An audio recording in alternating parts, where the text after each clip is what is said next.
Mesdames, Mesdemoiselles, Messieurs, bonsoir, comme il est de coutume. Aujourd'hui, je vais faire une vidéo un petit peu particulière, même complètement particulière, dans le sens où je ne vais jouer à aucun jeu.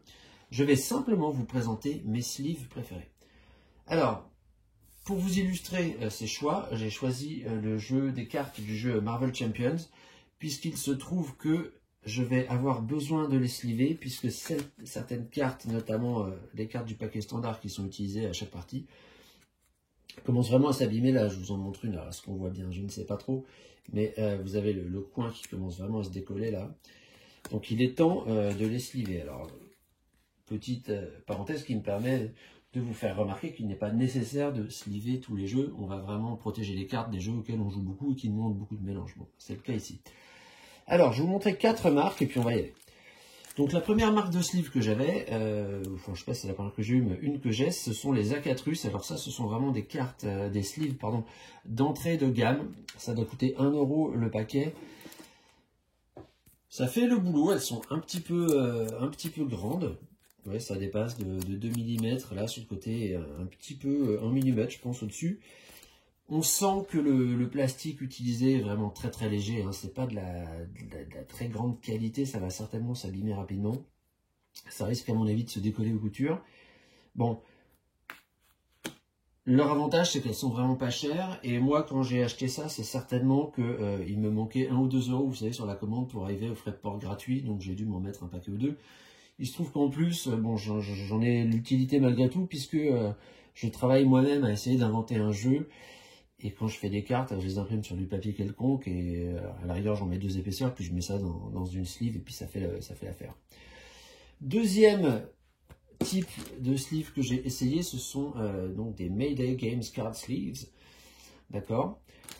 Alors au niveau du format, on est exactement sur les mêmes dimensions que les Acatrus. Donc ça dépasse un petit peu au-dessus et sur le côté.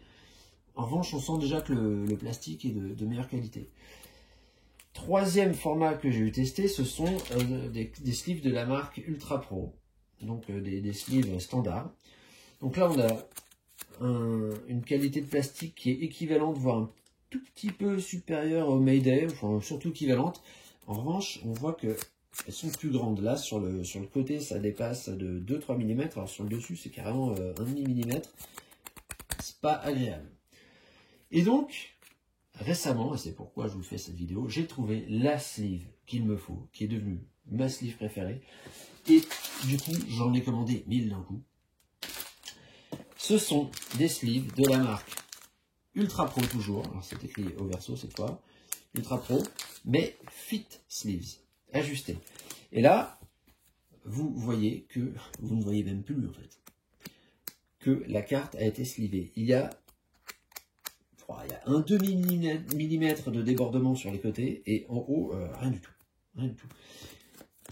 Et ça donne un confort de jeu, un confort au toucher qui est vraiment très appréciable. Alors, il faut quand même savoir une chose, c'est qu'au moment où on choisit ces sleeves, il faut faire attention, car toutes les cartes, même si elles se ressemblent beaucoup en format, ne sont pas strictement identiques. Qu'ai-je fait du reste de mes cartes Marvel Champions? Elles sont là, très bien. Je vous montre par ordre croissant en fait. Si vous prenez des cartes Marvel Champions, je les ai mesurées, en largeur elles font à peu près 62. Ce qui est un peu plus petit que des cartes de type Paper Tales ou Everdell, qui elles sont en 63 plutôt de largeur. Je vous montre, si je les mets exactement bord à bord, vous voyez que il y a un petit peu de blanc là qui dépasse. Est-ce qu'on voit -t-il? Voilà, ça c'est la carte de Paper Tales en dessous, qui fait 1 mm de plus. Et si vous jouez à Terraforming Mars, là, je remets comme ça, bord à bord, là vous avez carrément 1,5 mm et un petit peu, un demi-millimètre au-dessus. Tout ça pour vous dire quoi? Que mes super fit sleeves que j'aime tant, et dont je vais vous faire une démonstration ici même, je vais en prendre. Bon. Oh, ça se colle un petit peu à l'adhésif de fermeture, très bien. Donc, on a vu hein, sur une carte, elle est déjà slivée celle-là, sur une carte de Marvel Champions, c'est vraiment parfait. Ça rentre facilement, le rendu est magnifique.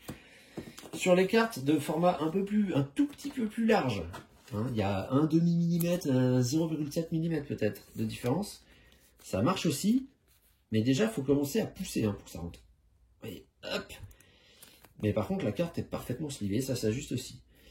Bien que, voit-on quelque chose, vous voyez qu'il commence à y avoir un petit écart là, c'est que la carte commence un tout petit peu à se gondoler, à se tordre sous la contrainte en fait, parce que c'est vraiment très serré. Mais ça fait quand même l'affaire. Donc, en toute logique, Paper Tales, puisqu'elles sont exactement aux mêmes dimensions que les cartes d'Everdell, ça rentre pareil et ça vous fait vraiment une protection ajustée qui est du plus bel effet et qui est vraiment parfaite et très agréable en main. Par contre, si vous allez sur du Terraforming Mars, que voici, là vous luttez. Hein. Là, déjà ça coince sur les côtés, donc bon, en poussant, j'arrive à... Enfin, il faut vraiment que je pousse fort. Bref, ça marche pas, quoi. Ça va tordre complètement la carte. Hop, même pour la sortir, j'ai du mal. Donc pour les Terraforming Mars, moi, celles que j'ai trouvées qui correspondaient le mieux, ce sont celles-là, les Mayday. Alors, je vous montre vite fait. Là, ça rentre tranquillement et vous voyez, il n'y a pas grand-chose qui dépasse. Il y a un petit peu au-dessus, sur le côté, presque rien. Bref, conclusion de ça. Lorsque vous devez sliver vos jeux, déjà, vérifiez que c'est indispensable de le faire parce que ça coûte un petit peu d'argent. Et puis, c'est pas forcément indispensable. Hein. Si les cartes déjà de base sont solides et qu'elles ne sont pas mélangées si souvent que ça, laissez-les en l'état. Hein. C'est pas la peine de rajouter des sleeves juste pour le fun. Parce que c'est pas fun en fait. Et autrement, s'il faut le faire, vraiment mesurez-les bien. Et je vous dis, cette marque-là, pour moi, c'est les sleeves les plus agréables à jouer. En plus, elles sont solides, donc j'en avais déjà eu. Hein. Donc je sais que ça dure dans le temps. Simplement, vérifiez bien que vos cartes sont à la même dimension. Je vous dis 63 mm, vous les mesurez, vous prenez votre règle. 63 mm, là, c'est vraiment la limite max hein, pour ces sleeves-là. Voilà. Là, on est à 63 piles sur une carte de Paper Tales, c'est le max. Pour une carte type Marvel Champions qui fait, voilà, 6,2, oui j'arrive à 16,2 là, 6,2 c'est absolument parfait. J'espère que ça vous sera utile, et puis à bientôt pour de nouvelles aventures ludiques. Au revoir. Alors oui, je finis ma vidéo en rajoutant un petit edit de fin. Vous pouvez bien sûr dans les commentaires me demander quel type de sleeve j'utilise pour tel ou tel jeu, mais vous comprenez évidemment que j'ai pas du tout tous les jeux de la galaxie chez moi, donc j'essaierai de répondre si jamais j'ai les jeux, autrement j'en sais rien, je pourrais pas vous induire en erreur parce que c'est tellement de responsabilités.